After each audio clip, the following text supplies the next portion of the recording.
Bom. Antes de começar, sabe o que eu gostaria de falar? Lá no AnaExpert, que o Geraldo estava comentando, tinha uma galerinha que acompanhava Stop Loss. Falou, acompanho lá, não sei o quê. Eu encontrei, eu acho que o Gabriel até me mandou mensagem hoje no LinkedIn, que estava na pauta de ETF lá do Itaú, e falou, tô acompanhando, tô aprendendo, super massa. Então saiba que na próxima Expert, vocês precisam ir, que tem galera que tá acompanhando e queria ver vocês lá no evento, viu? Então fica o convite para 2026 vocês comparecerem. É bom fazer um stand lá no Stop Loss. Exato. E outra coisa que eu queria, antes de começar a nossa pauta, também, eu acho que é legal, e pensar, não sei se é o stand, mas eu queria jogar uma ideia aqui antes da gente começar a nossa pauta dos vieses. Eu achei o tema gestão passiva, ETFs, muito tímido nesse evento da Expert. Tipo, grande coisa é, para onde vai o mercado? O que, que os gestores ativos estão pensando? Não sei o que, etc. Sabe, foram poucas palestras, uma da Investo, que foi lá na Arena Trader, e daí a Investo falou que o ETF dá para utilizar como, Eu vi. como que fala? Nossa, É, Margem, como como asset margem. allocation, mas também dá para fazer uns tradezinhos legais, não sei o que. Putz. Daí Dá ETF. para usar como margem, né, para operação. Daí teve um do Itaú, que é ETF legal, Picking. que foi o Caígue, que falou das vantagens dos ETFs. Teve um outro painel que tinha uns gatos pingados lá, que falava de fundos indexados, como tomar asset allocation, legal. Mas eu fiquei, tipo, eu não consigo compreender como que tem tanta pouca gente interessada nesse tema. E aí você vai na Arena Trader, os caras lá fazendo day trade, não sei o quê, contratos futuros, mó galera berrando. Puta, eu falei, caramba, será que a gente tá no caminho certo? Eu até, tipo, eu entendo até um pouco, né? Porque gestão passiva e ETF é muito de ver a grama crescer. Chato, boring. Pô, trade, não sei o que, sobe, desce em poucos segundos, ganha tal, é dopamina na veia, né? Que nem o jogo do tigrinho, é que nem cocaína. Daí muita gente fala, mas você tá exagerando com o de cocaína, como assim? Pô, saiu na capa da Você SA que a dopamina, a sensação que gera fazendo day trade, não sei o que, é a mesma do de cocaína. Então não é que eu tô inventando, é real, né? Então, por isso que o nosso trabalho é muito difícil. A gente tá falando de grama crescer aqui, sendo que tem a cocaína, a dopamina logo aí do lado, né? Então, por isso que é um trabalho longo, difícil, sim, mas a gente faz a nossa parte. E não tinha nenhum stand praticamente da gestão passiva, né? Não estou falando que eles têm que investir, porque eu acho que é caro para ter um stand. E também eu acho que nem sei se vai trazer retorno a galera Não, que faz não, não vai stand. não. Eu acho que eles deveriam, na minha opinião, a Investo, a Global X, a Teva, que provém os índices, deveriam pensar uma coisa em conjunto, sabe? Para criar um movimento forte. Inclusive a gente aqui, a gente podia chamar e falar, vamos fazer um negócio na Expert do ano que vem, um barulho forte, porque o ETF em si não é um produtinho simples qualquer. É um movimento, é uma filosofia, sabe, de investimentos. É contra o ruído, é contra perder tempo com stock picking, perder tempo fazer um market timing, é mais qualidade de vida, é focar no que importa, sabe? Deveria pensar em algo de unir forças dessas partes, né, que apoiam essa gestão passiva indexada e criar um movimento, criar um barulho, assim, sabe? Então, fica de ideia para a gente pensar e também envolver essas outras partes, outras empresas para tal, né? Porque a É, gente precisa sair um pouco fora da caixa. Não adianta só ser o play the book aqui com as estatísticas e dados, porque é chato, meio boring. A gente precisa pensar em algo diferente, tá? A gente está fazendo nossa parte, fazendo conteúdos, fazendo esse podcast, mas eu acho que a gente tem que fazer alguma estratégia de marketing mais agressiva, digamos assim. E aí eu acho que todo mundo acho que está na mesma missão, juntar e tocar o barco. Enfim, é Eu só. acho, Fernando, uma coisa que poderia, assim, abrir o olho da galera seria, por exemplo, botar um debate, entendeu? Tipo assim, bota esses Boa. bichões aí, esses cabulosos, bota mais. Pô, bota a galera desses fundos aí, estrela. E aí Aham. bota alguém que manja muito de ciência financeira, que sabe os dados para citar e tal, e tipo, Uhum. vê o cara que ele vai ter, tipo, não vai ter argumento, entendeu? Exato. O E aí difícil eu é acho você que, achar o gestor que vai topar o debate, né? Mas tudo pois bem. é, Aham. Não, é, pois mas eu acho é, um legal. dia, no dia que Eu aprendi. começar que tiver um, pô. Mas essa galera não é afoita, não tem o overconfidence bias É. começando já aí, né? Tá boa, aí já fez o gancho. E o tema de hoje, eu acho que acho que é o tema mais importante que as pessoas não valorizam tanto quanto deveriam. Mas, investimentos tem que entender na vírgula de como que funciona, os números, estatísticas. Mas tem que entender que a gente é ser humano. E a gente não é um ser humano totalmente racional, 100% tomando as melhores decisões, como se fosse um algoritmo robô. Pelo contrário, nós somos seres humanos, temos diversas emoções, podemos cair em diversos vieses cognitivos, e o tema do encontro de hoje é exatamente sobre isso, para a gente apresentar os vieses que a gente pode cair e mostrar até, daí se a gente conseguir complementar ou não, de como que a gestão passiva indexada a gente meio que não vamos eliminar, mas talvez a gente pode diminuir bastante a consequência de quando a gente cai nos vieses cognitivos. E aí, qual que é a ideia? A ideia é, a gente vai jogando, cada um joga um viés, apresenta, a gente dá os pitacos do viés, parte para o outro joga. Eu acho, pelo que eu estou sentindo, não sei, aqui é meu feeling, eu acho que o Geraldo é o que tem menos. Ah, não, eu acho que o Geraldo é o que tem mais, que ele fez o dever de casa. Então eu acho que o Lucas é o que deve ter menos na lista. Então eu vou começar por ele, Eu depois vou no o freestyle. Joãozinho, depois o Geraldo, depois eu. E daí, quando acabar o do Lucas, provavelmente vai acabar antes da gente, a gente vai repetindo os demais que ainda tem. Beleza? Então vai Eu lá, acho Lucas. Qual que que é? antes, eu acho que antes, desculpa me meter assim, mas eu acho Claro. que a gente podia falar pelo menos para os ouvintes, né? O que são os vieses, né? Tem muitas pessoas que não Boa. sabem o que são os vieses. Então, não Uhum. sei se alguém quiser complementar, senão eu posso falar pelo menos só para introduzir o que são Boa, os manda, vieses. manda, Geraldo, que é difícil Vai, explicar, Geraldo. mas vai. Então, os vieses, né, eles podem ser entendidos como pegadinhas, digamos, que a nossa mente acaba, digamos, nos causando, né? Então, ou seja, são pegadinhas que afetam nosso processo de decisão, né? E todo o estudo como viés, ele, digamos, começou a se aprofundar principalmente depois que o Daniel Kahneman, né, ele meio que identificou dois tipos de sistemas que a gente tem dentro do nosso cérebro, né, que é basicamente a forma, isso que a gente tem de pensar. Então a gente tem um sistema muito mais intuitivo e rápido, onde a gente, digamos, pensa muito rápido para agir ali, digamos, diante daquela situação. E nós temos um sistema 2 que ele é mais lento, ele é mais racional e principalmente ele é mais cansativo, né? Ele demanda muita energia do ser humano. E normalmente 95%, digamos, das nossas decisões ao longo do dia são através do sistema 1, que é um sistema rápido, intuitivo, rápido, inconsciente. Então, ele está muito ligado, digamos, à essência do ser humano, digamos, do modelo de sobrevivência, né? Digamos, a gente precisava sobreviver antigamente. Então, o instinto de sobrevivência, tinha me falhado, esquecido a palavra, mas muito pelo instinto de sobrevivência do ser humano lá, dos primórdios, quando a civilização começou a evoluir. Então o ser humano tinha que pensar rápido. Imagina, tá vindo um tigre, cara, tem que sair correndo e acabou, não tem que ficar pensando, pô, será que é um tigre de verdade ou será que é um tigre de mentira, né? O cara tinha que simplesmente pensar rápido e sair correndo, né?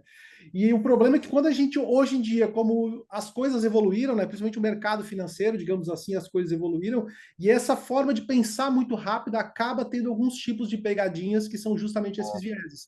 Então, a Caramba. ideia dos vieses, a gente não consegue, digamos que, eliminá-los por completo. Mas a partir do momento que a gente passa a identificar esses vieses, a gente para, pensa e começa a utilizar o nosso sistema 2, que ele é um sistema mais devagar, mais lento, mais lógico, mais racional, e a gente só que ele é um sistema que também demanda muita energia, né? A gente não consegue pensar pelo sistema 2 o tempo inteiro. Então são em algumas situações que a gente tem que parar e pensar, bom, agora eu tenho que utilizar meu sistema 2 aqui, vamos pensar mais, vamos avaliar, pensar no modo racional. Então basicamente é isso, resumindo, fazendo uma apresentação, os viés Excelente. são o quê? Muito bom. Não Pegadinhas do não nosso tem nem como que cérebro. complementar isso, viu? Fala aí, Joãozinho, não é? Nota 10 esse resumo aí do Geraldo, hein? E só Excelente. pra- o FK até mostrou o livro aqui do Daniel Kahneman, né? Rápido e Aham, Devagar, para quem está exato. ouvindo o vídeo no YouTube, mas para quem está ouvindo aí pelo Spotify. Então, o livro Rápido e Devagar do Daniel Kahneman é um livro muito bom que fala justamente sobre esses viés, é muito focado É, nesses viés. exato. Mas é meio chato, viu? É longo e chato. Apesar de eu Não é adorar o uma tema. leitura densa, né? Digamos assim, é uma leitura Exatamente. densa. Não é Mas assim um livro, uma leitura leve, pega um resuminho no ChatGPT, algo do tipo, que eu acho que é o suficiente. Porque o mais da hora é entender os viés, e esse podcast a gente vai abordar. Então, aqui a ideia é utilizar o sistema mais lento, devagar, raciocinar no automático. E vou passar o bastão para o Lucas já comentar o primeiro viés. Ó, tem que começar bem, hein? Escolhe um Não, viés aí. você, cara, você faz assim. Quando eu fiz a lição de casa, você me coloca como último. Agora que eu não fiz a lição de casa, você me coloca como.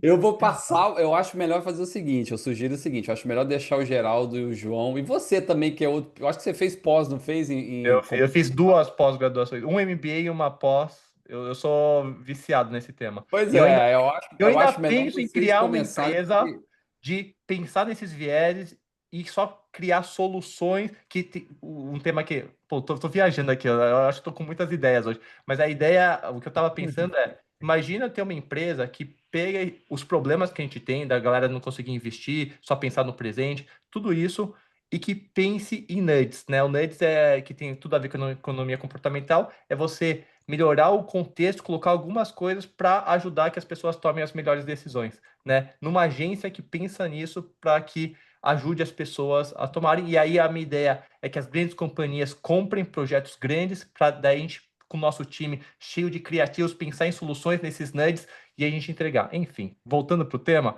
quem quer... O Joãozinho, vai, começa você então. Cara, só uma coisa aqui, ó. Ah, Quem que for empreendedor aí, quiser investir na ideia do Fernando, aí já tá dito o que que é, né? Então, vicia exatamente. E aí. eu tenho certeza que todo mundo está comprado aqui e iria contribuir.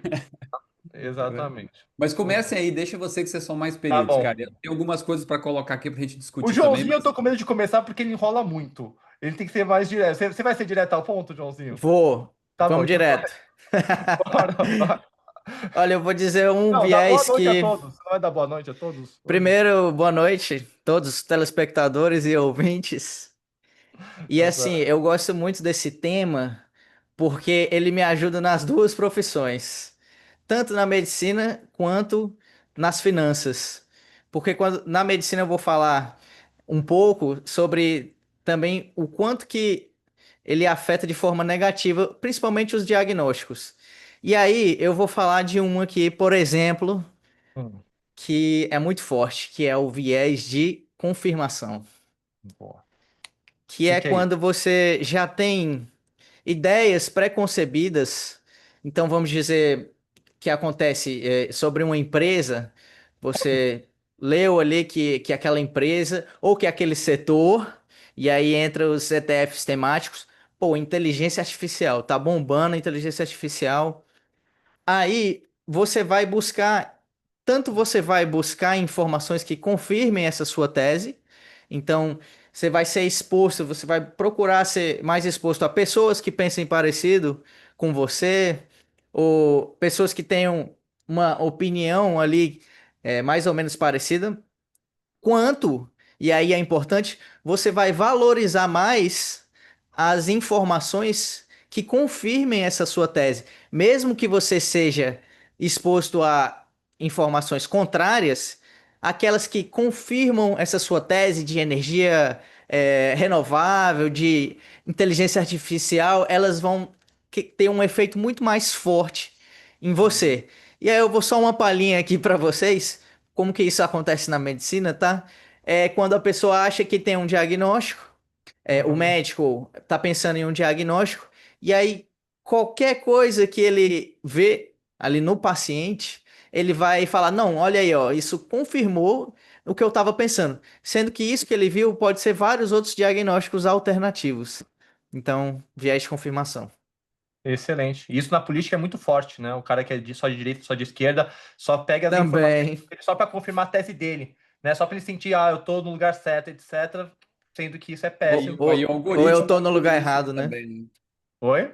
O algoritmo também ajuda, porque você vai vendo Ah, as redes Isso, exato, sociais não. e aí ele vai é. Ajuda botando não, mais coisa piora, igual. né? Piora, porque o cara só vê de direita e só vai encaminhando de coisa de direita, e daí o viés de confirmação fica cada vez mais forte. Exatamente. Muito bom. Geraldo, Então, segundo viés. eu trouxe um viés aqui que ele é o viés mais bem documentado que existe. Quero ver se vocês Nossa, sabem qual é. olha que apresentação que o Geraldo faz. Puta de um marketing, qual que é? Mas é um viés que eu gosto muito, digamos, que eu gosto muito, que eu acho bem interessante porque é algo que a gente vê, é bem comum por parte dos investidores, né? Que não tem bem uma tradução para o português, mas a gente dá uma adaptada, que é o disposition effect, que é basicamente o efeito de exposição. Então, o que esse viés fala para a gente, né? Ele fala que é um viés, que é uma tendência que os investidores têm de vender rapidamente, digamos, suas posições que subiram, né? Que estão posições vencedoras, e segurar por muito tempo aquelas posições que estão caindo. E qual que é o problema com relação a isso, né? Digamos, qual que é o problema, digamos, de tu se desfazer muito rápido das ações vencedoras ou das posições vencedoras e ficar, digamos, durante muito tempo ali com as posições perdedoras? Ali já puxa um pouquinho agora para a parte de factor investing, digamos assim, né? Mas a gente sabe que existe um certo momento no mercado financeiro, né? Então, ou seja, ações que subiram muito num período, digamos, de 6 a 12 meses, tendem a continuar subindo num breve período de tempo, assim como também ações que estão caindo tendem a continuar caindo. Então, a pessoa que entra nesse viés, que está, digamos, sofrendo desse viés, ela tende, digamos, isso aí tende a afetar a sua rentabilidade, digamos assim. E por que as pessoas, digamos, sofrem desse viés, né? Qual que é o motivo? Aí a gente puxa agora o Daniel Kahneman, que ele Boa, eu ia falar. desenvolveu a teoria da perspectiva. Inclusive o Daniel Kahneman, né, ele acho que ele foi o não economista a ganhar o Prêmio Nobel de Economia, acredito eu. Acho que foi a primeira Verdade. pessoa a ganhar um Prêmio Nobel de Economia não sendo um economista. E acho que acredito que até foi a teoria da perspectiva que estava no Prêmio Nobel dele, não sei se foi exatamente. Mas a teoria da perspectiva, o que o Daniel Kahneman mostrou, né, através de diversos estudos, não somente o Daniel Kahneman, mas o parceiro dele, que o nome é meio complicado, eu já esqueci, ó, Tversky, Amos Isso. Tversky. que já faleceu, né? Enfim, o Daniel Kahneman faleceu ano passado também. E eles mostraram que, digamos, que a dor de uma perda do ser humano, ela é 2 vezes, digamos, pior do que a alegria de um ganho. Então, o ser humano ele sente muito mais uma perda do que uma vitória, digamos assim. Isso aí que é a causa realmente das pessoas acabarem se desfazendo muito rápido de posições vencedoras dentro da carteira e ficar amargurando, digamos assim, durante muito tempo, né, uma posição perdedora. As pessoas elas têm uma certa dificuldade, digamos, de aceitar uma derrota, né? Então, assim, se ela não vendeu, ela não está perdendo. Então, assim, digamos, Verdade. aquilo ali não corrói tanto ela. E ao assumir uma derrota, bom, eu errei, vou vender essa posição, aquilo ali machuca muito o investidor e ele acaba realmente demorando muito tempo para se desfazer dessas posições, digamos que perdedoras, né? E tudo isso aí vai afetando a rentabilidade, digamos assim, do investidor. Isso acontece bem Eu, comum agora, que até teve um cliente meu que eu atendi semana passada que ele está sofrendo disso, porque ele Uhum. está posicionado nas ações da Magazine Luiza e ele estava comprado desde a época lá que ela subiu absurdamente, que ela era queridinha da bolsa, ele não vendeu. E se do último pico, digamos que as ações da Magazine Luiza bateram ali logo depois da pandemia até agora, ela já caiu 95%. Então ele Nossa. basicamente ele já devolveu tudo que ele tinha ganho com aqueles retornos absurdos lá no passado e ele não está se desfazendo dela. Porque ele está carregando aquilo ali com a esperança de um dia aquela ação realmente se, digamos, virar, ou sim, ter um turnaround, digamos assim, né? Então, esse é um viés que as pessoas sofrem muito, né? Então, é um conjunto de dois viés, né? O viés do disposition effect e muito em função do viés da aversão à perda. O ser humano, ele tem muita dor ao, digamos, assumir uma perda, né? E acaba realmente segurando A gente durante não tem aversão ao risco, tem aversão à perda, né? é. Então, E também, Geraldo, nesse mesmo exemplo que você citou, eu vejo que entra muito forte o viés de ancoragem. Nesse mesmo efeito aí. Por quê? Porque chegou lá Ibovespa em 130 mil pontos. Pô, primeira coisa, maior nível do Ibovespa agora vai decolar com certeza. Mas corrija pela inflação e vai ser diferente. Em outro aspecto, o que que é? Igual o Magazine Luiza. Chegou lá no preço de, sei lá quanto, R$ 100 por, vamos dizer, R$ 100 por ação. O cara vai pegar aquilo ali e vai falar, cara, eu vou esperar chegar nisso daí de novo. Daqui a pouco já chegou, então somente com base naquele preço ele vai julgar qual que é a probabilidade de voltar aquilo ali. Então, assim, sem ter um embasamento, tipo, na realidade, somente porque ele se ancorou naquele preço. isso de ancoragem, eu queria só fazer o gancho que muita gente, tem muitos clientes que falam, pô, como eu te entendo dessa filosofia de gestão passiva, vamos para os ETFs, mas eu já comprei tal ação e o meu preço médio é tanto. Eu falei assim, beleza, Pronto, mas boa. sabe para que serve o seu preço médio? Simplesmente para cálculo de imposto de renda. Você tem que tomar sua decisão seguinte, imagina que todo o seu patrimônio está no Tesouro Selic, com liquidez. Você compraria essa ação? Essa é a decisão. Se a resposta for não, você tem que vender. Esse é o ponto. Não importa o Justo. preço que você pagou, não importa se está tomando prejuízo no fundo X, Y, Z. A decisão sempre tem que ser tudo com liquidez. Qual que é a minha decisão? Como que eu montaria a minha carteira? Se o investimento não seria o que você vai aplicar, vende. É isso, simples assim. Só que a galera tem, puta, mas tô perdendo, não sei o quê. Mas não importa, porque a companhia, quando você comprou lá atrás, tinha um fundamento, tinha N coisas que hoje em dia talvez tenha mudado bastante. Então, é outro contexto, é outro cenário. Então, não faz sentido você querer ancorar nesse preço aí que você pagou, que você entrou no fundo, etc. Né? E complementando aqui um pouquinho do viés da versão à perda, né? O Daniel Kahneman, até esse teste que ele fez ele para chegar a essa conclusão, está no livro dele do Rápido e Devagar, que é um teste onde ele pegou, digamos, ele montou 2 cenários e pediu para diversas pessoas fazer uma escolha, né? Um dos primeiros cenários, a pessoa ela tinha a opção, por exemplo, de receber R$ 1.000, tá? Ou ter a chance de receber 50% a mais, tá? Ou então não receber nada. Então, como a pessoa tinha a certeza, digamos, de receber R$ 1.000, grande parte das pessoas optavam por receber aqueles R$ 1.000. Então, com a conclusão que ele chegou, que quando a gente está em posições vencedoras, a gente é avesso ao risco. Quando a gente está ganhando, a gente é avesso ao risco. E aí ele fez a mesma jogada, só que agora um pouco diferente. Ele falou o seguinte, ó, se a pessoa tinha duas opções, ou perder R$ 1.000, então, ou seja, tu vai perder R$ 1.000, ou tu tens a chance de perder R$ 2.000 ou não perder nada. Então, a pessoa, como ela estava numa posição perdedora, ela já não fica mais avessa ao risco, ela fica propensa ao risco, porque grande parte das pessoas optaram por essa chance de não perder nada, mesmo correndo o risco de perder muito mais, né, caso realmente o cenário não favorecesse. Então, as pessoas elas ficam propensas ao risco em posições perdedoras e avessas ao risco, né, em posições vencedoras. Boa, excelente, excelente. Vou falar agora um outro que eu acho interessante também, que é a questão do home bias, né? Da galera só investir Boa. no que conhece, no que tem familiaridade, ter todo o patrimônio aqui no Brasil, né? Porque, pô, eu sei o país que a gente está vivendo, as companhias, e acaba deixando um universo enorme, enfim, de fora. Então, esse é um ponto importante, né, de a gente se atentar que, de fato, se a gente for com nossos instintos, nossos viés, vão nos levar a investir no que a gente conhece aqui no Brasil. Só que, no momento que você pensa numa proteção de patrimônio e você tem que ter uma visão global, o Brasil representa menos de 1% do total da riqueza do mundo, né? Então, será que faz sentido você ter tudo no Brasil? A moeda. Quantas vezes a gente já trocou de moeda no nosso país? O dólar é da dólar há décadas, né? Então, o risco país nosso é o mesmo risco país de países da África, enfim. Então, a gente tem que colocar tudo isso, essas informações em mente e ver, ó, não faz muito sentido a gente ter todo o patrimônio no Brasil. Tem clientes com dezenas de milhões, está tudo no Brasil. Tem gente, eu até fiz um vídeo do que investe lá fora, investe aqui, não sei o quê, e daí eu citei o Barsi, e parece que o Barsi tem, sei lá, uns 4 bilhões em ações no Brasil.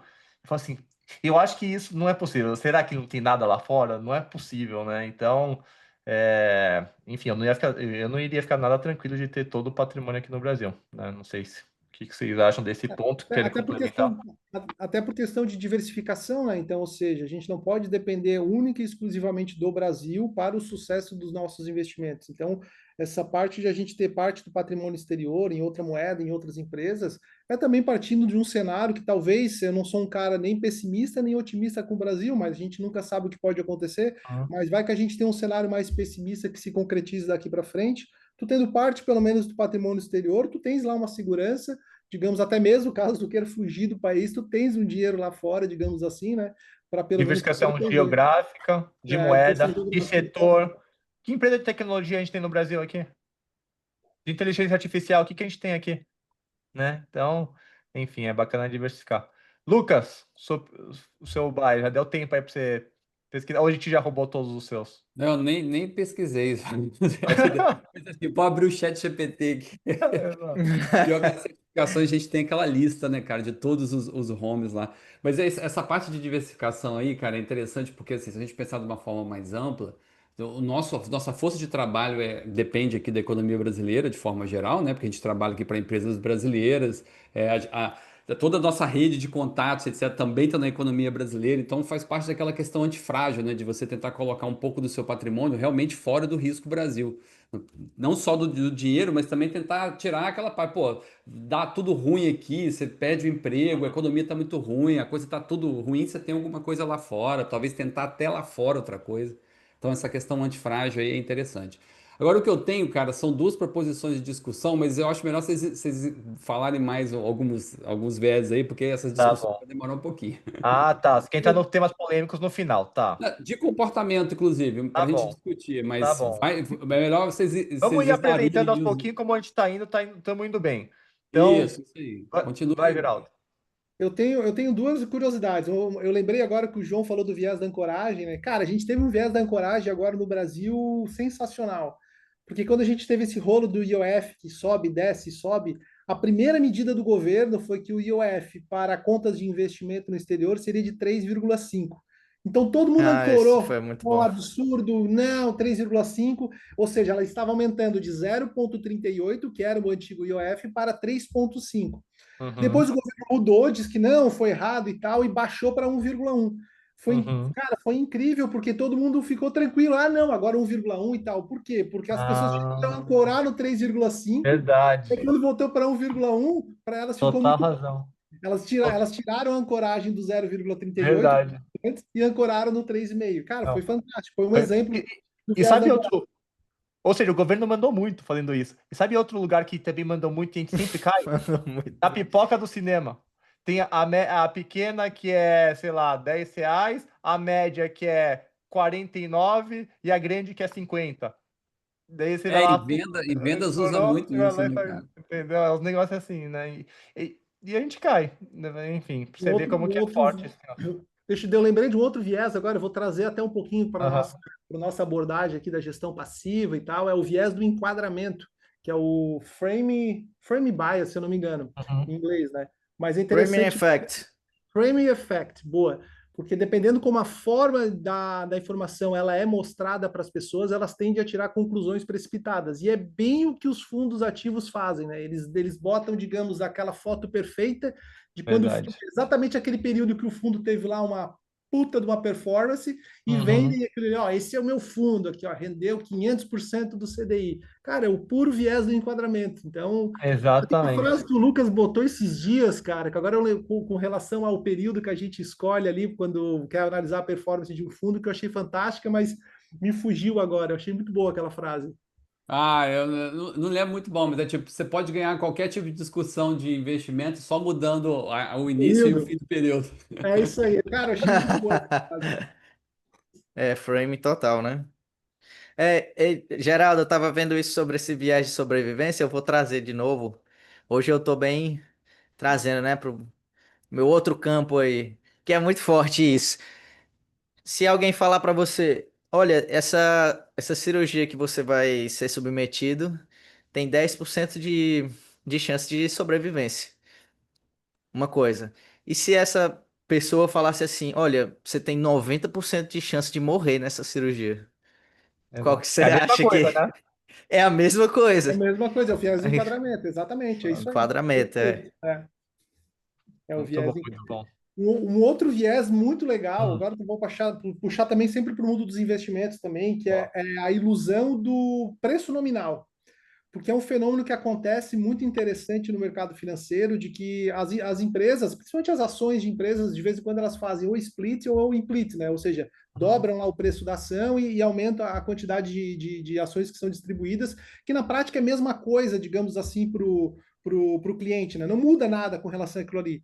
Mas é impressionante como, quando, por exemplo, quando uma empresa faz um split e o preço dela nominal cai, as pessoas têm aquela sensação que agora está mais barato para comprar. Então existe um certo movimento de compra, é observado, tem alguns papers que mostram isso, que existe um aumento de volatilidade, existe um pequeno, no curto prazo, né, existe um aumento de preço no curto prazo, porque as pessoas elas passam a acreditar que agora aquela ação está mais barata, que ela tende, digamos, a dobrar de preço muito mais fácil, por exemplo, comparando, né, uma ação de R$ 5 com uma ação que vale R$ 100. A pessoa acha que aquela ação de R$ 5 vai dobrar muito mais fácil de preço do que a ação de R$ 100. A gente sabe que isso aí não importa nem um pouco. E é engraçado que alguns papers, principalmente do Odin, que o Odin faz muitos papers com relação a vieses, né? Ele mostra justamente que existe um movimento, realmente um aumento de volatilidade e um aumento, digamos, realmente do preço da ação no curto prazo somente, quando ela faz esse split. Só que depois o preço tende a voltar à normalidade e é só um movimento que ocorre ali, digamos, naquele breve período de tempo. Boa, boa.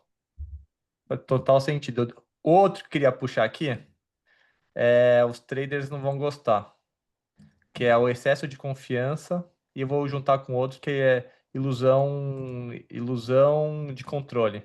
Excesso de confiança é aquilo, né? O cara se achar o bonzão, e eu sei o momento de entrar, eu sei o momento de sair, eu sei qual que é a ação que vai bombar, etc. E, infelizmente, muitos que acreditam nisso acabam perdendo para o mercado, porque a gente sabe, a gente já tem um episódio que a gente mostrou o quanto que é difícil isso, né? Então, às vezes a gente acha que tem controle. Imagina você ter controle de você saber selecionar os ativos, qual que vai mais bombar. Sendo que tem N variáveis que influenciam, né? Tipo, numa companhia para subir tem concorrência, tem mercado, tem, enfim, tem até efeitos climáticos que afetam a companhia. Como que a pessoa acha que tem o poder de conseguir precificar algo do tipo e ver se está no preço justo ou não, né? Então, eu acho que esses são dois pontos que muita gente da gestão ativa, dois vieses que a galera acabam caindo, né? De achar que são os caras. Ah, sou formado no ITA, não sei. Não que os caras são burros, os caras são super inteligentes.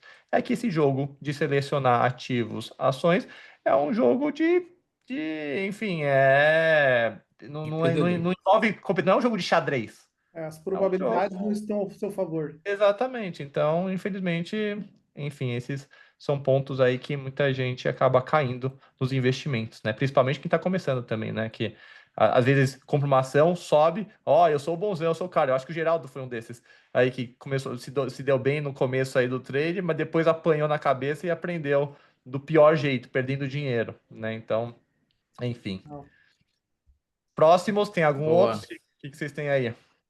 Quero também aí para os nossos amigos gestores de fundos que não ouvem aqui, mas para os investidores em fundos, eu gostaria de falar sobre o efeito da sobrevivência. Survivorship bias. Hum, Então é quando os resultados só são computados os resultados daqueles que sobreviveram a esse período e não de todos que estavam ali presentes no começo. Ou seja, os fundos de investimento, uma boa parte fecha antes dos 10 anos, mas os que conseguem ficar, permanecer ao longo do restante do tempo inteiro, eles tendem a ter o desempenho um pouco melhor, mas ainda assim perdem para o índice. Agora, você tinha todas as opções disponíveis no começo do período, ou seja, você precisa também considerar aqueles que foram extintos ou fundiram e não só esses que sobreviveram. É a mesma coisa quando a gente fala lá do cemitério dos perdedores ser silencioso, né? Ninguém lembra dos exemplos que deram errado, ou é muito mais difícil você lembrar desses aí que deram errado. Ninguém conta as histórias dos mortos, né? Dos fracassados. Isso, Só vai sair o exato. filme do trader, o cara que venceu, né? Mas Exatamente. Ah, os e isso milhões. também tem a ver Hum, com as previsões, né? Que é, os eternos previsores, eles acertam, né? Uma vez ou outra, e as pessoas só lembram das vezes que eles acertaram, né? uhum, verdade. A próxima crise e tal. Aí uma hora vem a crise.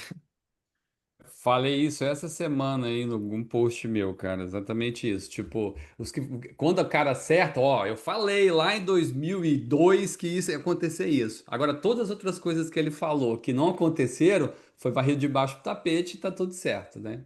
Então, tipo, e Exato. outra coisa, essa questão do viés de sobrevivência aí é quando o cara abre lá a plataforma do banco, da corretora, etc., ele só vê os fundos lá disponíveis com retornos bons. Mas todos os fundos que morreram ou estão com retorno ruim e acaba sendo um aglutinado com o outro lá, um compra o outro, isso não é apresentado, né? Então você tem que tomar muito Exatamente. E cuidado. pega hoje, eu lanço o desafio, pega hoje os melhores fundos que estão nas corretoras, nos bancões.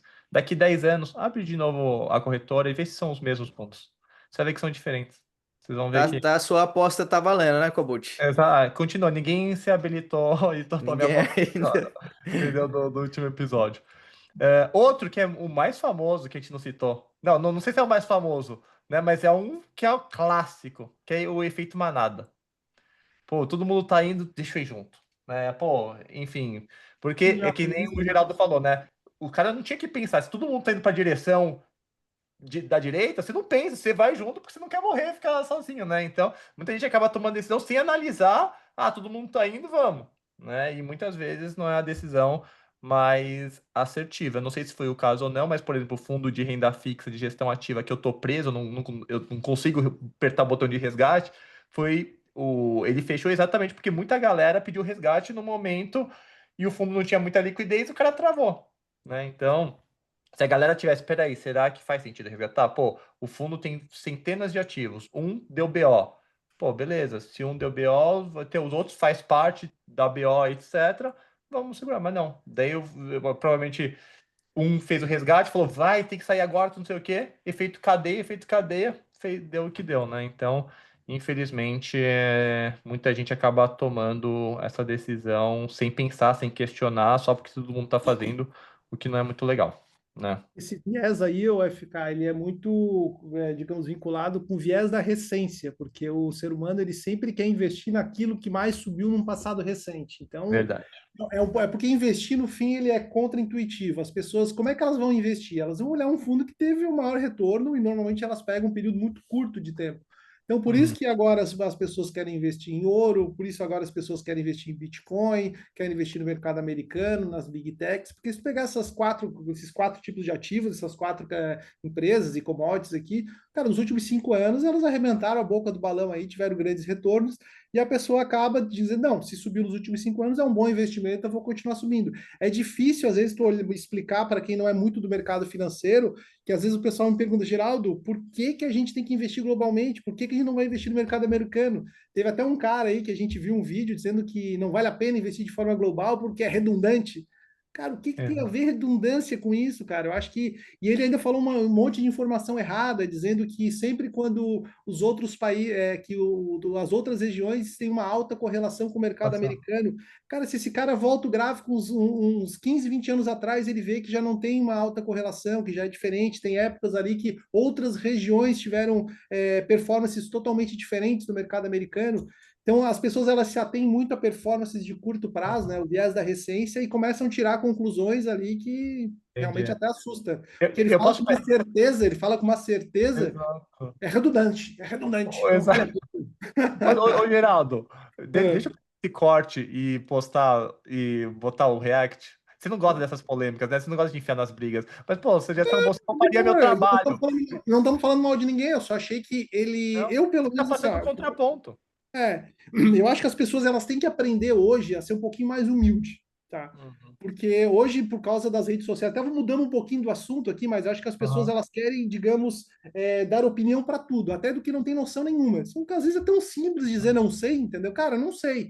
Pô, mas será que o mercado americano, só o mercado americano não vale a pena? Pô, se a gente olhar aqui nos últimos 10 anos, pô, olha só como teve um bom retorno. Então, o cara fica muito mais propício a estudar, a procurar outras fontes, né? Ou até mesmo a procurar o contraditório, digamos assim, né? Mas não, a Mas não pessoa vende, né, Geraldo? Não vende. A galera gosta do cara que dá pum não, é direto ao... isso, acabou. Cara, então, enfim, né? Eu vou citar um poeta aqui, agora essa vai ser forte, hein? Ó, Não é no William final, Butler mas... Yeats, ele fala assim, ó, The best lack all conviction, while the worst are full of passionate intensity.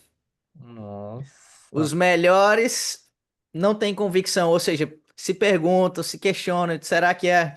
Enquanto os piores têm uma intensidade apaixonada. Exatamente, exatamente. Tem até aquele negócio do efeito Dunning-Kruger, né? Que quando o cara pouco Pô, sabe, é o cara que tá Pouco mais... sabe, ele acha que mais sabe, né? Exatamente. E daí quando o cara vai adquirindo conhecimento, fala assim, opa, o buraco é mais embaixo, talvez eu não sei de tudo aqui, tem que ter mais humildade, né? E um ponto que eu queria puxar aqui, falar um pouco dos caras que sabem tudo, etc, né? E dando mais uma cutucada aqui, ó, porque é difícil para o gestor ativo aceitar isso. É o trabalho dele. Daí eu quero falar do viés do custo afundado, que é todo o tempo, todo o dinheiro que você já dedicou, você fica meio assim, pô, eu mesmo tava nesse viés. Fala, pô, eu gastei rios de dinheiro em casas de análise. Gastei vários. uma porrada do meu tempo visitando gestoras, entendendo como que funcionava, qual que é o modelo de filosofia dos gestores, etc. No momento que eu descobri a gestão passiva, não foi simples, fácil, legal. Pô, mas todo esse dinheiro que eu gastei, todo esse meu tempo, eu vou jogar, não vai servir para nada, tipo, eu joguei. E na real é mais ou menos isso. Me arrependo. Eu gostaria de ter visto isso antes. Mas eu acho que fez parte da história, sabe? Eu acho que foi como forma de aprendizagem. Se eu não tivesse passado por isso, talvez eu não teria chego no mundo passivo dos ETFs, etc. Né? Então, mas isso que eu sou assessor. Eu consigo mudar e falar, ó, clientes, tô nessa filosofia. É difícil, mas eu consegui. Falei, ó, desculpa, eu errei, mas eu errei comigo mesmo. E estou aqui disposto a mudar minha carteira, mudar a carteira dos meus clientes para essa nova filosofia que, para mim, com base em estatísticas, é isso. Mas imagina para o gestor, que é o. Eu não sei se ele tem a mudança assim de fazer. O cara estudou anos e anos CFA, foi para Harvard, foi para o MIT. Pô, muito difícil de aceitar, né? É complicadíssimo. Enfim, é só um ponto que às vezes a gente Eles se agarram naquele pequeno percentual que talvez vai conseguir, digamos que superar essa média do mercado, vai conseguir bater o mercado, vai ter lá um percentual talvez muito pequeno. Então, eu digo que grande parte desses gestores se agarram nessa é, pequena probabilidade Tem e uma. prende a ilusão de que eles vão conseguir, os outros mas o não vão. problema dessa probabilidade é que não tem consistência, Geraldo. Não, Isso concordo. mostra que foi muito mais aleatoriedade do que habilidade, do que competência. Se os 10% realmente continuassem e tivesse essa consistência, beleza, aí mostra que realmente o cara é bom. Mas a questão é que essa consistência não continua e permanece. Então é muito mais. Chamou 100 macacos aqui. Vão ter 10 que vão bater o Ibovespa, selecionando ação no NIDONIT. Quer dizer que esses 10% são ótimos, são bons? Não. Provavelmente no ano que vem vai lá, não vai conseguir acertar e vai morrer, né? Então, Fernando, você já viu aquela estatística que eles perguntaram para os motoristas se eles eram acima da média e a grande maioria disse que era acima da média? verdade, Então verdade, tem mano. essa disposição, que é o da confiança excessiva. E aí Exato. eu vejo também nessa mesma seara aí, que é o efeito da posse, que você falou, e a gente já falou sobre ancoragem, em relação ao preço, a ancoragem, mas o efeito da posse também, que as pessoas elas valorizam mais o que é propriedade delas. Elas valorizam mais o que foi difícil de alguma forma conquistar. Então é aquela ação, digamos, se ela tiver uma ação individual, ela acha que vale mais do que assim o consenso. Por quê? Porque ela a tem. Ou então, dito de outra forma, ela acha que aquela ação vale mais se ela tiver essa ação, se for na carteira dela, do que se ela não estivesse na carteira dela. Seriam estimativas diferentes do valor intrínseco. Então, é efeito a posse, que também é bem documentado isso daí. Legal. E um que eu lembrei que também é um dos que eu mais gosto, inclusive esse eu lembro de uma sacada que fizeram que é bem legal, que foi a favor da sociedade, das pessoas, que se chama viés do status quo, que é aquele de deixar na opção padrão quando é uma decisão e sempre postergar isso, sabe? Tipo, não quero pensar, deixa, sabe? Pô, vai dar dor de cabeça, etc. E muitas vezes nos investimentos isso pode acontecer, né? Fala, pô, beleza, gestão passiva é legal, não sei o quê, vou tomar essa decisão, mas acaba postergando, vai ficando do jeito que tá e acaba nunca realizando, né? Teve um país que conseguiu aumentar muito a doação de órgãos, assim. Falou assim, nossa, mas como que o país conseguiu? Enquanto uns tinham faixa de 10 a 15% de doação de órgãos, esse daqui tinha 80 a 90%. Pô, o que esse país faz diferente? Daí foi ver, ele utilizou esse viés do status quo e no formulário de doação de órgãos, ao invés de ter o campo lá, se você quiser doar órgão, tique aqui. Ele pegou, e ele tem um pouco a ver com framing, de falar, ó, se você não quiser doação de órgão, destica. Já vai estar ticado. Ou seja, é a mesma coisa, a Uma pessoa tem o nude, né? direito Isso de que é uma nude, é um doar ou não exemplo de uma doar, nude. mas já deixou É o automático. nudge, opção Exatamente. padrão, né? Default, né? Exatamente. E isso que eu soube, eu acho que no evento do CFP do ano passado, que muitas empresas dão aquele benefício da previdência, sabe? Eu estou trabalhando numa empresa, posso contribuir 5% do meu salário na Previdência e a empresa contribui com os outros 5%. Ou seja, é 100% de rentabilidade do aporte, assim, tipo, a empresa duplica. É um puta de um benefício. E você acredita que muita gente não acaba aderindo?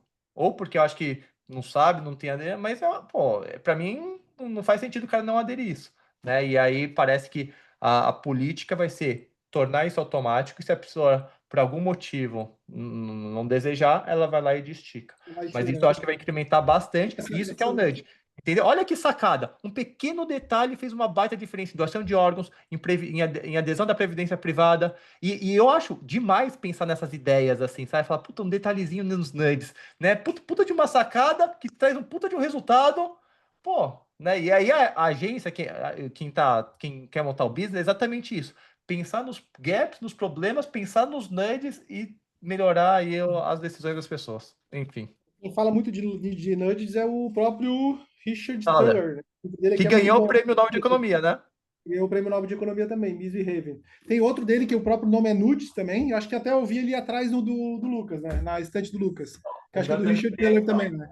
Tem esse daqui, É, é e isso daí tem aí. esse daqui também, ó. Arquitetura de escolhas. Ó, exatamente. Demais. Para É, mim, eu gosto do Daniel Kahneman, mas esses livrinhos aqui eu acho que são fenomenais. E né? são mais diretos ao ponto. Eu Ele é muito sou. legal, Richard Thaler. Mas enfim, mas você vê a importância, né? Isso daqui ganhando prêmio Nobel de Economia. O Sim, Daniel uma Kahneman. simples decisão, né? Algo bem simples, né? Algo que, cara, é realmente um empurrãozinho, né? O Nudes é um empurrãozinho justamente para o Exato. cara ir para a decisão correta, digamos assim, né? Mais racional, digamos assim. É apaixonante esse tempo, vocês não acham? Para mim, eu gostaria de viver com isso. É que ainda não é outros 500, mas, putz, acho demais, assim. Por isso, Mas é engraçado, cara, os meus posts que eu fiz no Instagram, tanto no Instagram quanto no Twitter, com relação a vieses comportamentais, foram os que menos deram engajamento. E eu arrisco puta, dizer que esse nosso episódio vai ser o menos assistido, porque não é um assunto ainda que as pessoas, digamos, se interessam tanto assim, apesar de ser muito importante, eu gostar muito também, gosto de ficar discutindo sobre isso, porque tu vai linkando com o modo de investir, com o teu dia a dia, com as tuas decisões, tu vê como isso influencia realmente na tua vida, né, no teu cotidiano. exatamente. Uma pena, né? Uma pena, mas, enfim. Lembrei É, de mais um aqui, peraí, lembrei de um, ó. Lembrei um muito nada. legal, um viés muito legal que também é muito bem documentado, cara, que é o viés da preferência por ações com cara de loteria, que é algo assim que Ah, muitos dos investidores adoram, porque o que que acontece? Eu vou dar um exemplo muito famoso que a gente teve aqui na Bolsa Brasileira, que são as ações da Oi. A Oi já agora já fechou, eu acho que já encerrou, ou não, ainda existe a ação da Oi, nem sei mais se existe. A Oi não BR3. acompanho. Mas Também ela não era uma sei. empresa que tinha tido. Como é que funciona esse viés, né? Normalmente é uma empresa que ela teve um baita de um retorno e depois despencou tudo. E no passado, como ela entregou esse retorno muito forte de uma hora para outra, as pessoas começam a comprar sempre na ilusão de que aquele retorno ali vai se repetir novamente. Isso aconteceu muito com as ações da Oi BR3, né? Eu que vim da área de telecomunicações, então, digamos, eu sabia o que estava ocorrendo dentro da Oi. Então, a Oi praticamente quebrou, ela foi diluída em vários outros setores, as outras operadoras de telefonia acabaram comprando ela também, vários pedacinhos dela. Mas durante esse processo, sempre quando saiu uma notícia, cara, todo mundo comprava Oi BR3 com a esperança que ia ser um turnaround, que ela ia voltar a entregar aqueles retornos de outrora, digamos assim, né? Mas é um viés assim muito, digamos, forte do investidor. Ele olha uma açãozinha, quer ver se ela tem um valor ali, digamos, de centavos, né? Tipo uma penny stocks, 80 centavos, 90 centavos. O investidor adora comprar isso aí como uma aposta, achando que ela vai Uhum. crescer, vai realmente entregar um grande retorno que entregou em outros tempos, né? Olha só, deixa eu aproveitar que o Geraldo falou dessa questão de loteria e jogar uma questão da discussão aí que o Fernando também puxou logo no início dos traders e tal. Eu estava vendo uma entrevista de um planejador financeiro canadense, inclusive foi lá no Rachel Reminder. O que ele estava citando é que tem alguns estudos, e eu não tenho acesso a esses estudos, então nem vamos colocar na descrição, mas se eu achar, eu coloco lá no meu na rede social, etc. Mas dizendo que os nossos pais tinham muito mais acesso a itens caros, como imóveis, carros e outras coisas, que nós temos, a nossa geração tem. Então ele estava falando, por exemplo, lá que hoje, para uma pessoa, um imóvel em Toronto, por exemplo, é 10 anos do salário bruto de uma pessoa, de um canadense lá. Então tá muito mais difícil você conseguir alcançar objetivos mais caros, maiores, assim. E aí essa Aham. geração mais jovem, ela tá apostando muito, e aí vem casas de apostas, aí vem essas loterias aí de ações, porque elas estão desistindo. Falam assim, cara, eu não vou conseguir isso mesmo, eu vou viver minha vida, vou viajar, não vou juntar dinheiro, porque eu não vou conseguir esses objetivos, está muito caro, e não vou fazer isso. O que que vocês acham desse pensamento? Porque realmente, assim, só para vocês terem uma ideia, aqui onde eu moro, meu pai comprou em 2011 um apartamento por 200 mil e hoje está valendo 1 milhão. Tipo assim, aumentou 10 vezes. E eles falaram assim, pô, depois da pandemia a inflação ainda foi maior. E foi no mundo todo, não foi só aqui no Brasil. E esse problema ficou ainda maior. Será que é um período que a gente está passando? Será que vai ter uma hora que vai ter que cair tudo para dar uma corrigida? Ou vocês acham que a tendência é piorar? Porque realmente, assim, o que a gente sabe é que as apostas são cada vez maiores, né? As pessoas hoje mais apostam do que investem. E assim, Aham. tem muito amor por penny stocks e ações de loteria. O que que vocês Tá. acham sobre isso? Eu, eu acho, tá? Eu já li em algum lugar algo com relação a esse sentido, mas tinha um contraponto de que na época dos nossos pais não tinham, digamos, tantas opções para a gente gastar o dinheiro como a gente tem hoje. Então isso aí fazia, por exemplo, eles conseguirem comprar um apartamento de uma forma mais fácil, digamos assim. Porque, por exemplo, cara, hoje tu pode viajar, pode curtir o mundo. Cara, meu pai não tive essa oportunidade, digamos assim.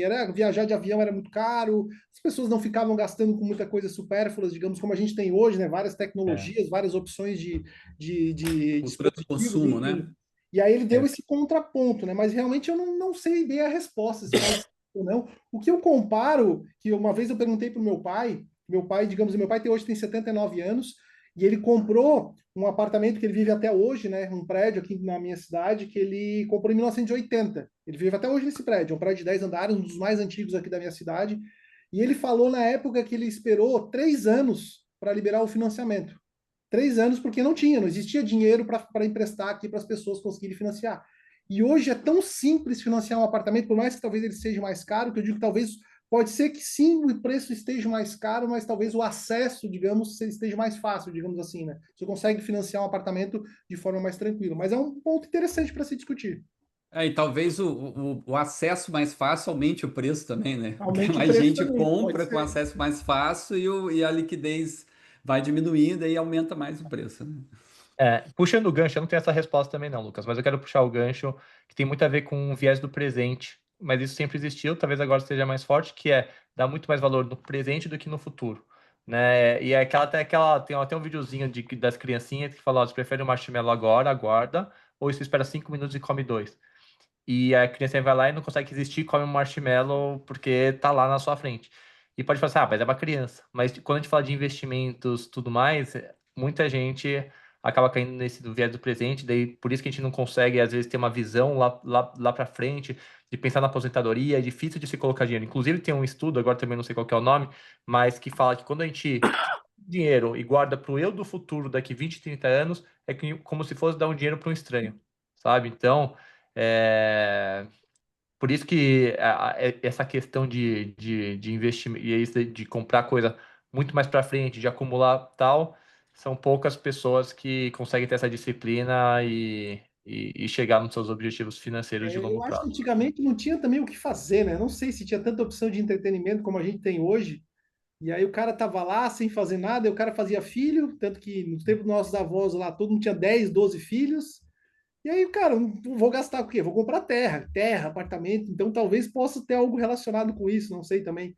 Coisas que vieram na minha cabeça aqui, digamos.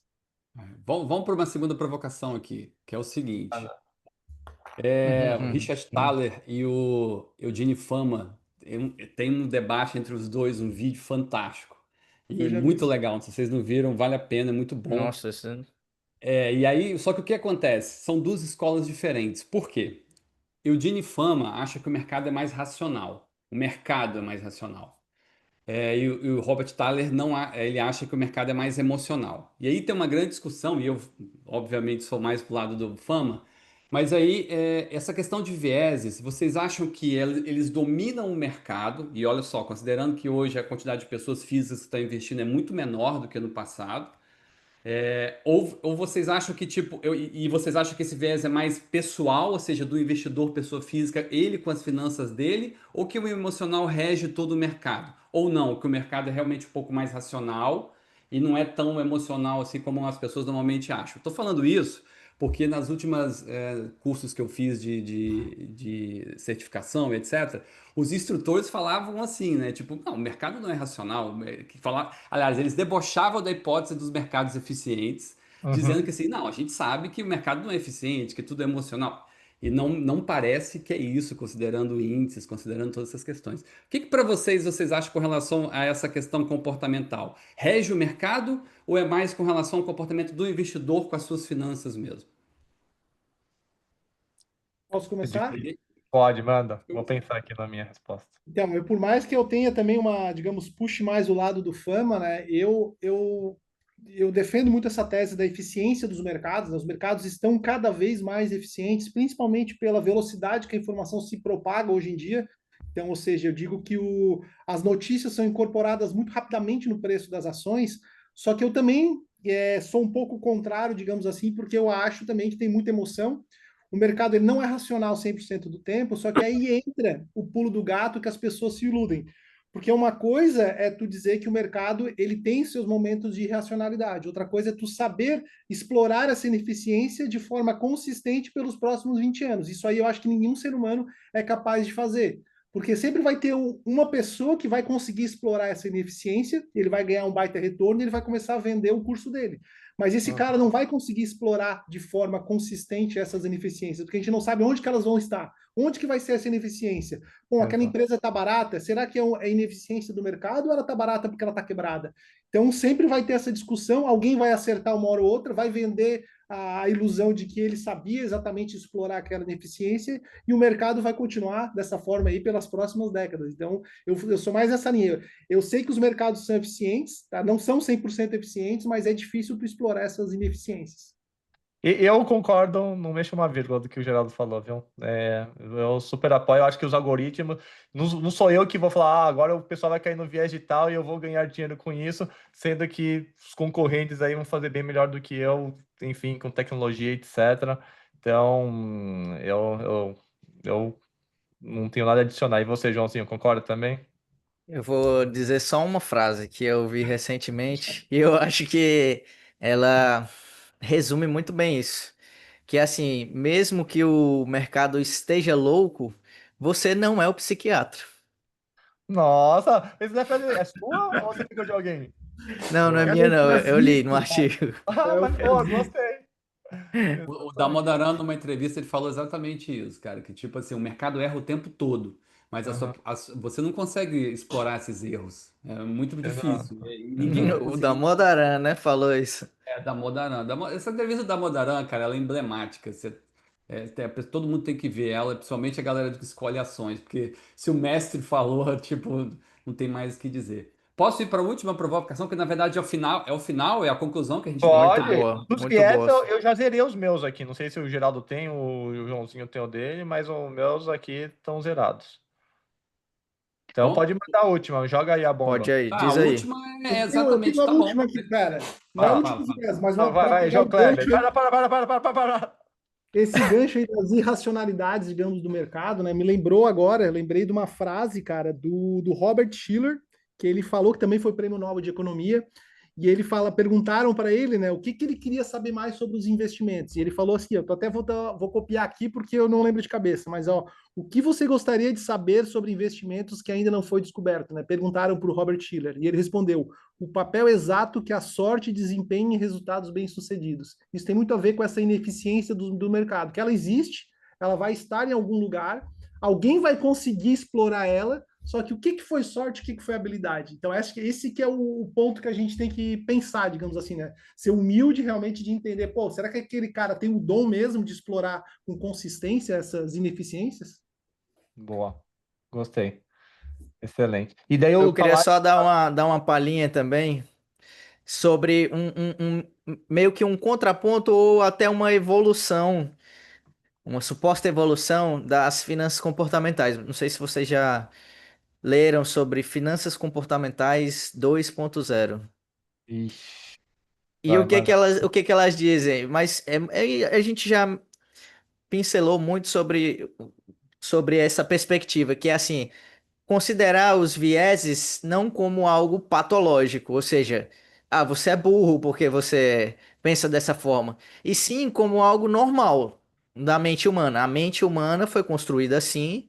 Você conhecer esses vieses, ele vai ser muito bom. É uma metacognição, você está pensando sobre o pensamento, mas isso não quer dizer que isso seja algo patológico, algo que seja fundamentalmente errado, e sim uma descrição de um fato.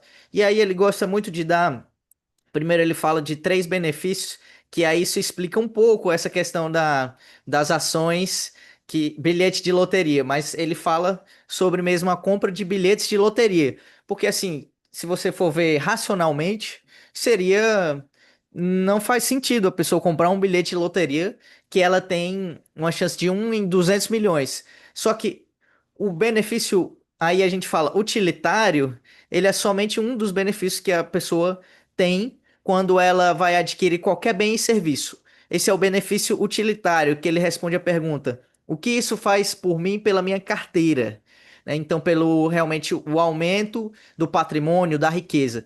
Mas tem o segundo benefício, que é o expressivo, ou seja, ele responde o que isso diz sobre mim para os outros e para mim mesmo. E o terceiro, que esse é muito forte, a gente reconhece, que são os benefícios emocionais. Então ele responde à pergunta: como isso me faz sentir? Qual que é a Uhum. sensação que eu tenho com aquilo?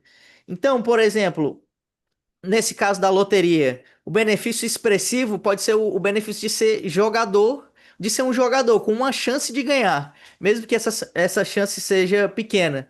O benefício emocional poderia ser a esperança de ganhar um prêmio gigantesco, enquanto que o benefício utilitário seria a chance minúscula de ganhar. E ele diz que, por exemplo, você dizer que não, a sua chance de ganhar não é 1 em 1 milhão, é 1 em 200 milhões. Você falar para a pessoa e mostrar, isso não ia dissuadir a pessoa de comprar aquele bilhete de loteria. Então é essa nuance aí que eu. Resumindo, chega no final do ano, tudo certo, apostar na Mega Seninha, imaginar que você ganhou não sei quantos milhões, que você vai estar indo no Caribe, em Bahamas, porque é bom essa sensação, né? Em resumo, é isso. A gente não é um robô aqui que só vai pegar as questões de números, etc. Às vezes tem um emocional que conta e pesa bastante também, né, Joãozinho? Exatamente, exatamente. Então, fechou. Ô, Lucas, quer mandar bomba? No Não, na final, verdade, isso aqui é a polêmica. conclusão, né? Que eu acho que ela vem com a conclusão aí desse podcast, que é tipo, tá, nós temos tantos viéses comportamentais, como é que a gente faz para diminuí-los, ou como é que a gente faz para não ter esses viéses, né? E aí eu Boa. vou começar comigo, que Aham. sou um abridor de home broker, né? Abri o home broker 2, 3 vezes por dia, depois eu contratei umas casas de análise, isso há tempos atrás, né? Ou também já fiz robô de trade, essas coisas todas. E assim, o que eu aprendi hoje, como eu levo meus investimentos, é que assim, é um problema é claro que é o meu profissional, mas como investidor é um problema a ser resolvido, ele deveria ser visto como isso. Tipo assim, uma vez que você viu onde que vai alocar o seu dinheiro, seja com um profissional, ou seja por conta própria, deixa ele lá e vai viver a sua vida. Do tipo, você tem que se preocupar com o seu profissional, você tem que se preocupar com a sua vida. Aquilo ali não é a fonte de você ficar rico, aquilo ali é fonte de você saber administrar o seu dinheiro. Então você tem que saber separar essas coisas. O problema é que o mercado, o marketing vendeu tanto essa ideia de vamos ficar rico, vamos investir aqui que tudo vai mudar, que tu vai multiplicar o seu dinheiro, que as pessoas entram no mercado financeiro pensando dessa forma. Mas a verdade é que não é. Ele é só um caminho para você chegar mais rápido num objetivo de longo prazo. Então, eu acho que assim, a melhor forma de você evitar esses vieses é tenha um plano, siga esse plano e vai viver a sua vida. Eu acho que é por aí. É claro, você tem que otimizar a tributação, você tem que otimizar aí Aham. o lugar que você vai colocar o seu dinheiro, essa questão toda. Uhum. Mas no geral é tratar um investimento como um problema a ser resolvido, e uma vez que ele está resolvido, é você seguir sua vida e seguir esse plano. Então, para mim, a melhor forma de você conseguir evitar esses vieses de que todos aí de compra no impulso, FOMO e etc., é exatamente você fazer esse tipo de coisa. O FOMO não foi citado, né? O Fear of Missing Out. É meio por Meio que essência, efeito, misturado meio com. efeito manada também, né? Enfim, de todo mundo ganhar, todo mundo tá comprando Oi. Daí no bar, você não compra porque é cagada. Mas se bombar, você vai ficar de fora, né? É ruim, né? E para quem é do Esse é o mercado ponto. cripto aí, os novos projetos, né? Sempre tem um projeto novo que vai mudar o mundo. Todo É. mês tem um projeto novo. Todo E, mês. e um ponto, depois eu passo pro Geraldo e pro Joãozinho, mas pegando o gancho, né, de falar, pô, o que que a gente faz, né? E esse podcast aqui tem muito a ver com ETF e gestão passiva. E na minha visão, no momento que você aloca com gestão passiva, ETFs, mas pode ser outros instrumentos como previdência, você não que elimina, mas diminui bastante o risco de você cair nesses vieses. Por quê? Porque no momento que você sabe o seu perfil, sabe o seu momento de vida, seus objetivos, necessidades, e monta o asset allocation com base nisso, e você sabe os percentuais que você precisa ter, sei lá, CDI para as coisas de curto prazo, enfim, quanto você vai ter de ações no mundo, quanto você vai ter de cripto, quanto você vai ter de ouro, os percentuais, é só seguir isso à risca. Se não, e aí, pô, se o cripto subiu, você não vai alocar mais lá, porque você tem que seguir os percentuais que você definiu anteriormente. Então você vai alocar da classe que mais caiu. Então você não tem aquele viés de, vou aplicar no que mais subiu, ou, esse preço aqui que eu comprei que está lá atrás, será que... Não, o norte vai ser seu asset allocation com os percentuais pré-definidos. E para isso, e quem tem isso bem definido, putz, é uma baita de uma bússola para você evitar de cair nesses vieses. Então, por isso que eu falo que a gestão passiva, a gente fala dos benefícios tributários, de resultado, de rentabilidade, etc., de tempo, mas para a gente evitar os vieses também é uma baita solução. Pô, eu acho fantástico em relação a isso no momento que você aplica do jeito certo, né, baseado no seu asset allocation. E isso só vai mudar seu asset allocation, não é com a notícia X, Y, Z, o Trump agora vai tributar. Não, você só vai mudar seu asset allocation se mudar o seu momento de vida. Pô, o Kobut vai casar, vai ter filho, pô, vai aumentar talvez agora a necessidade do dinheiro de curto prazo, vai aumentar o CDI. Isso sim faz com que a gente mude a nossa alocação de portfólio, mas não a notícia X, Y, Z, ou que o fulano está falando, o que o primo não está comprando, nada disso. Né? Então, para resumir, para falar, pô, por que vocês estão falando desse tema nesse podcast? Porque os ETFs, a gestão passiva, pô, vai te colocar num caminho que vai meio que diminuir bastante as armadilhas mentais que você pode cair, né? Enfim, esse é só meu ponto. Quer falar, Geraldo? Não, já indo para os finalmente aqui agora, né? Eu acho que uma das maneiras que a gente tem de não eliminar, cara, eliminar realmente a gente não tem como eliminar os vieses cognitivos e comportamentais, mas uma das formas que a gente tem de mitigar, digamos assim, é o que tu falou. A gente, para investir, né? Investir é um processo. Então, a partir do momento que tu tens um processo, tu tens um método, tu tens clareza no que precisa ser feito, tu consegue realmente blindar bastante o teu emocional, porque tu reduz a quantidade de decisões que tu vai ter que tomar com relação aos investimentos, porque tu já tens o método, tu já definiu o que tu vai fazer, então tu fica muito mais propício a tomar, digamos, decisões mais sistemáticas e racionais. Então esse que acho que é o X da questão, né? Investir é um processo, desde quando tu tens um método, realmente tu consegue eliminar realmente mitigar, né, o efeito dos vieses cognitivos e comportamentais. E a gestão passiva, ela nos ajuda muito, né? Porque a gestão passiva, ela é sistemática. A gestão passiva, ela tem muito essa pegada de educação financeira, de longo prazo, de paciência. É o que vende a gestão passiva. A essência da gestão passiva é justamente isso. E aí uma frase que eu gosto muito de dizer também, essa é de minha autoria, né? Que até para puxar um pouquinho do gancho que tu comentou, vai ficar aqui, pô, no começo, na real, todo mundo começou aqui com day trade, todo mundo começou com gestão ativa, querendo ficar rico, todo mundo começou. Só que, digamos, para te aceitar a gestão passiva, aceitar realmente a gestão passiva, aceitar a gestão passiva existe um certo grau de maturidade. Acho que essa é a palavra. Quando quando tu aceita essa maturidade, quando tu chega nessa maturidade, realmente tu consegue observar a eficiência da gestão passiva, começa a valorizar realmente o que importa e tu foca realmente, né, no que precisa ser feito. Excelente, muito bom. Ó, Joãozinho, que responsa agora, hein? O Geraldo tá querendo pegar seu posto, eu acho, hein? Hoje Pois eu tô é, foi boa, mas trazendo. foi boa a do Geraldo. Vai lá, finaliza aí com o seu ponto e com a chave de ouro, hein? Passei o bastão para Boa. você encerrar. Boa. Olha, eu gostei muito desse episódio e eu espero que as pessoas entendam a importância dessa parte aí comportamental. Eu tô vendo que todo mundo tem aqui na estante vários livros aí de finanças comportamentais. Porque falando em maturidade, a gente vê que nós, como humanos, vamos ter realmente certas limitações ao nosso entendimento e à nossa habilidade. E isso é uma forma de maturidade mesmo.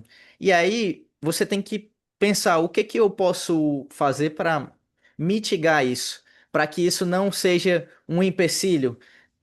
Dito de outra forma, eu não sei selecionar as melhores ações. Se eu for selecionar, tem só 3% que trazem o retorno aí do mercado de ações que criam as riquezas, eu vou conseguir selecionar? Não vou. Então eu vou comprar o mercado inteiro. Isso é uma forma. Outra forma, como você falou muito bem, Fernando, que é o asset allocation, que é você definir e seguir de uma forma sistemática. Então, é aquilo, você tem que tentar estratégias que dependam o menos possível da sua, digamos assim, da sua discricionariedade, da sua criatividade constante.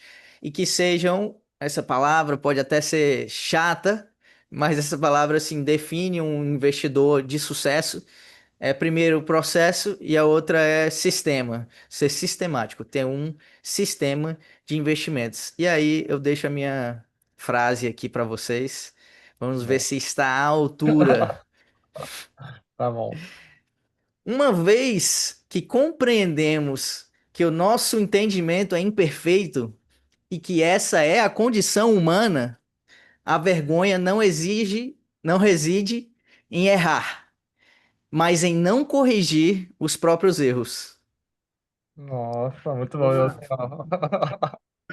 Edição É de isso. doideira. Ó, Tudo, excelente. todo mundo, e o Lucas falou, né? Todo mundo, stock picking, todo mundo já em algum momento começou com essas estratégias, mas a vergonha não é essa. Todo mundo aqui, no nosso primeiro episódio, foi todo mundo falar como a gente passou por isso. A vergonha é não admitir os próprios erros. Reflita. Valeu e até o próximo episódio. Valeu. Valeu. Aí.